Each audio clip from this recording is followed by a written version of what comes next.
हाय, मैं human right activist Shabnam Khan, देशभक्त जनता party की संस्थापक और राष्ट्रीय अध्यक्ष। सब लोग मुझे बोल रहे हैं कि मैं बीजेपी के वो प्रवक्ता ने, शहजाद पूनेवाला ने इस्तीफ़ा दे दिया है, आपने उस पर अपने विचार नहीं रखे। तो ये बीजेपी का अपना मैटर है, कोई उसको छोड़े पकड़े, ये भारतीय जनता पार्टी को देखना है। हालांकि शहजाद पूनावाला से कोई फ़र्क पड़ने वाला नहीं है बीजेपी को। मैं अपने विचार बता रही हूँ, क्योंकि उसके कहने से ना तो कोई वोट दे रहा था, ना उसके रोकने से कोई वोट रुकने वाली है। बल्कि बीजेपी का धन्यवाद करना चाहिए कि बीजेपी ने इतना बड़ा पद दिया, और वो कह रहे हैं कि मैंने आके डिफेंड किया बीजेपी को हमेशा। भाई, जब प्रवक्ता के मज़े लोगे, सारे फ़ायदे उठाओगे, तो बात भी तो आप ही सुनोगे। और हमारे जैसे लोग भी हैं जो जानते हैं कि आपके ना तो इस्तीफ़ा देने से फ़र्क पड़ेगा, ना आपके, शायद आप अपने तहसीन पूनावाला की वजह से इस्तीफ़ा देकर गए होंगे कि वो भी आजकल बहुत बिग बॉस की तरह एक्टिंग कर रहे हैं। हालांकि बहुत गंदी एक्टिंग कर रहे हैं भाई तहसीन पूनावाला, बहुत ही गंदी एक्टिंग, अच्छी भी नहीं लग रही है। पर शायद हो सकता है वो सोच रहे हो एक्टिंग करके अगर कभी सत्ता आई तो मैं भी अपने मलाई में हाथ धोऊंगा कि चलो भाई मुझे भी कुछ मलाई दो, मैंने भी गडकरी के ख़िलाफ़ बड़ा आंदोलन किया है। हालांकि उनके कहने से भी कौन ही आने वाला था। अगर वाड्रा के घर में शादी ना हुई हो तो तहसीन पूनावाला को भी कौन ही पूछता है। जो सच्चाई है मैं तो वो बता रही हूँ, अब कोई इसमें बुरा माने या भला माने। अगर अगर अगर वो वाड्रा के घर की बेटी ना हो तो तहसीन पूनावाला की क्या ही औकात है। हालांकि मैंने देखा है चैनल वाले बहुत उसकी चापलूसी करते हैं, उसको पता नहीं कौन सा राहुल गांधी का रिश्तेदार समझते हैं। तो ये जो चैनल वाले हैं ना, ये भी कहीं ना कहीं पार्शियलिटी करते हैं। शहजाद पूनावाला क्या भाई, कौन गवर्नर था वो, या तहसीन पूनावाला कौन गवर्नर है भैया? जो मेहनत करते हैं ज़मीन पर, जो मेहनत करते हैं एक एक की घंटी बजाकर, दरवाज़ा खटखटाकर, जो लोग मेहनत करते हैं कार्यकर्ता, शायद बीजेपी को उनको ज़्यादा तवज्जो देनी चाहिए। और बीजेपी ने तो मुस्लिम ऐसे ही जोड़ रखे हैं जो निजी फ़ायदों के लिए जुड़े हुए हैं, जिनको कोई पर्सनल बेनिफिट चाहिए हो, या बहुत सारे मुस्लिम ये भी कह रहे होते हैं कि बीजेपी में नहीं रहेंगे तो हमारा बिजनेस कैसे चलेगा।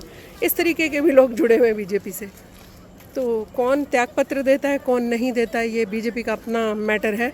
पर क्योंकि मेरी अपनी पॉलिटिकल पार्टी भी है, उस पर विचार रखना भी मेरी जिम्मेदारी है। और मैं आपको एक चीज़ और बता दूं कि ये जो कॉकरोचेज़ हैं, कॉकरोच पर बोलना भी तो आपको बताना पड़ेगा। हालांकि पॉडकास्ट में मैंने बहुत अच्छे से बताया है सब कुछ, पर फिर भी क्योंकि आप कह रहे हैं, कॉकरोच को मैं बता दूं कि देश के ख़िलाफ़ जब भी कोई आवाज़ उठेगी ना, तो शबनम खान और शबनम खान के जैसे करोड़ों भारतवासी बैंड बजा देंगे आपकी। एक सेकंड भी आपको बर्दाश्त नहीं करेंगे। हम भारतवासी हैं, हम थोड़ी देर तो छूट देते हैं कुछ भी बोलने की, लेकिन फिर ज़बान पर लगाम लगाने के तरीके भी आते हैं भारतवासियों को। और दूसरी बात, आपके स्लोगन, आपके प्रोटेस्टर, आपकी दिशा अगर देश विरोधी है तो समझ लीजिए फिर आप हमसे टकरा रहे हैं सीधा। देश विरोधी को बख्शा नहीं जाएगा, कोई भी हो। और जुकाम हो गया, खांसी हो गई, टाइफाइड हो गया।